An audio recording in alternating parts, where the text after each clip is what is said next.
अस्सलाम वालेकुम, कैसे हैं आप सब? आई होप कि आप सब ठीक होंगे। मैं हूं नईमा और आज से मैं अपनी रमज़ान सीरीज़ स्टार्ट कर रही हूं जिसका है आज एपिसोड 1 जिसमें हम बनाएंगे मूंग दाल कचौरी, वो भी बिल्कुल बाज़ार जैसी। आज की वीडियो बड़ी ही ख़ास होने वाली है जिसमें मैं कुछ टिप्स एंड ट्रिक्स आप लोगों के साथ शेयर करूँगी जिससे कचौरियाँ जो हैं एकदम बाज़ार जैसी बनेंगी। अच्छा, काफ़ी लोग जो हैं वो ये कहते हैं कि भई हमसे कचौरियाँ जो हैं वो फूलती नहीं हैं। तो आप ऐसी क्या गलती करते हैं जिससे कचौरियाँ जो हैं वो फूलती नहीं हैं? तो सारा सीक्रेट आज की इस वीडियो में आप लोगों के साथ शेयर करूँगी। तो वीडियो का कोई भी पार्ट आपने मिस नहीं करना, वीडियो को आपने फुल वॉच करना है। तो चलें वीडियो को जल्दी से स्टार्ट कर लेते हैं। सबसे पहले हम इसकी डो रेडी कर लेते हैं। तो यहाँ पर मैंने एक बाउल ले लिया है और इसमें हम ऐड करेंगे 2 कप मैदा। मैदे को मैंने अच्छे से छान लिया है। हाफ़ टी स्पून नमक ऐड करेंगे, 4 टेबल स्पून ऑयल ऐड करेंगे। अब हम सारी चीज़ों को बहुत अच्छे से मिक्स कर लेंगे और मिक्स करने के बाद आपने क्या करना है, आपने इसकी एक मुट्ठी सी बनाकर देखनी है कुछ इस तरह से। अगर मुट्ठी बन रही है तो इट्स मीन के डो जो है वो एकदम परफेक्ट बनेगी। अब हम इसमें थोड़ा-थोड़ा कर कर पानी ऐड करते जाएँगे और इसकी एक डो तैयार कर लेंगे। अच्छा, डो आपने बिल्कुल उसी तरह से बनानी है जिस तरह से हम रोटी के लिए आटा गूँथते हैं, लेकिन इसकी जो डो बनानी है आपने वो मीडियम सी डो बनानी है। डो ना तो बहुत ज़्यादा सॉफ्ट होनी चाहिए और ना ही बहुत ज़्यादा हार्ड। डो बनाते टाइम आपने एक बात का ख़्याल रखना है कि इसकी जो मेजरमेंट है वो एकदम परफेक्ट होनी चाहिए। यहाँ पर हमारी डो रेडी हो गई है। तो अब हम इस पर हल्का सा ऑयल अप्लाई करेंगे और इसे किसी प्लास्टिक बैग से कवर कर देंगे और इसे हम एक साइड पर रखेंगे। अब हम एक पैन ले लेंगे और इसमें हम ऐड करेंगे हाफ़ प्याली मूँग की दाल, जिसे मैंने आधा घंटा पहले भिगो दिया था। आप मूँग की दाल की जगह चने की दाल भी ले सकते हैं, जो भी दाल आपको पसंद हो आप वो ले सकते हैं। अच्छा, पानी हम इसमें बहुत ज़्यादा ऐड नहीं करेंगे क्योंकि मूँग की दाल जो है वो बहुत जल्दी से कुक हो जाती है। तब हम इसे कवर करेंगे और इसे हम कुक होने के लिए छोड़ देंगे। 3 मीडियम साइज़ के आलू ले लिए मैंने, जिसे मैंने छोटे-छोटे क्यूब्स में कट कर कर बॉयल कर लिया है। अब हम इसे फ़ोर्क की मदद से मैश कर लेंगे। अच्छा, बहुत ज़्यादा आपने इसे मैश नहीं करना, हम इसे थोड़ा मोटा-मोटा ही मैश करेंगे और इसे हम एक साइड पर रखेंगे। अब एक पॉट ले लेंगे और इसमें हम ऐड करेंगे थोड़ा-सा ऑयल और साथ ही हम इसमें कुछ स्पाइसेस ऐड करेंगे। 1/4 टीस्पून हल्दी, 1 टीस्पून कुटी हुई लाल मिर्च, सॉल्ट ऐड करेंगे, 1 टीस्पून लहसुन अदरक का पेस्ट, थोड़ा-सा मैंने मेथी दाना लिया है और साथ ही मैंने थोड़ी-सी कलौंजी ली है।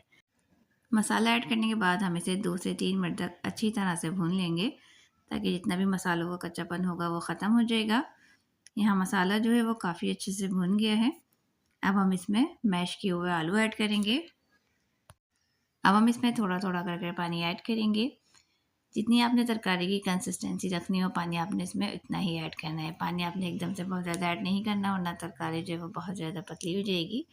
ये देखें, एकदम परफेक्ट कंसिस्टेंसी है। अब हम इसमें ऐड करेंगे 1 टेबल स्पून अचार और साथ ही हम इसमें थोड़ा-सा ऑरेंज फूड कलर ऐड करेंगे बाज़ार जैसी लुक देने के लिए। वैसे ये बिल्कुल ऑप्शनल है, आप चाहें तो इसे स्किप भी कर सकते हैं। तरकारी को हम थोड़ी-सी देर पका लेंगे ताकि खाने में तरकारी का जो टेस्ट है ना वो कच्चा-कच्चा सा ना लगे। और यहाँ देखें तरकारी जो है वो कितने अच्छे से पक गई है। बस तरकारी जो है हमारी वो बिल्कुल तैयार है। तो हम फ्लेम को ऑफ कर देंगे और इसे एक साइड पर रखेंगे। 15 मिनट हो गए हैं दाल को कुक होते हुए, तब हम दाल को चेक कर लेते हैं। दाल जो है वो बहुत अच्छे से गल गई है लेकिन अभी इसमें थोड़ा-सा पानी है। तो हमने क्या करना है, हम फ्लेम को हाई करेंगे और उसका जो पानी है वो ड्राई कर लेंगे और साथ ही हम इसमें थोड़ा-सा नमक ऐड करेंगे ताकि नमक जो है वो दाल में बहुत अच्छे से मिक्स हो जाए।